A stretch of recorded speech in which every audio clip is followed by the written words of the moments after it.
Allez, un tout autre sujet, c'est l'événement musical du week-end à Paris, la première édition française du célèbre festival américain Lollapalooza, qui investit l'hippodrome de Longchamp aujourd'hui et demain, considéré comme un événement plutôt underground réservé aux amateurs de rock. Cet événement a évolué au fil des années, depuis le début des années 90. Au programme, Martin Solveig, les Red Hot Chili Peppers et Lana Del Rey.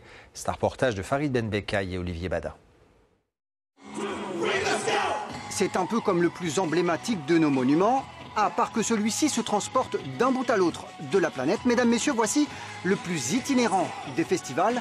Preuve en est, on vient de mes papiers. Hola. Tel Aviv. USA. Boulogne. Breda. 59 Valenciennes.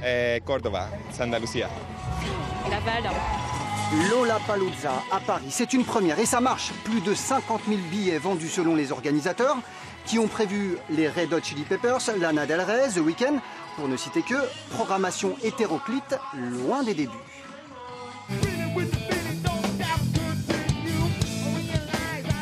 « 1991, lorsque le Lollapalooza voit le jour outre-Atlantique, on est plutôt dans le registre du métal et du rock alternatif. 25 ans plus tard, on ratisse large, tout en gardant l'esprit rock. J'habite pas loin du festival Coachella aux États-Unis et j'y vais souvent, mais je pense que le Lollapalooza reste le plus grand. Oui, mais il n'y a rien de plus grand que le Splendor in the Grass en Australie.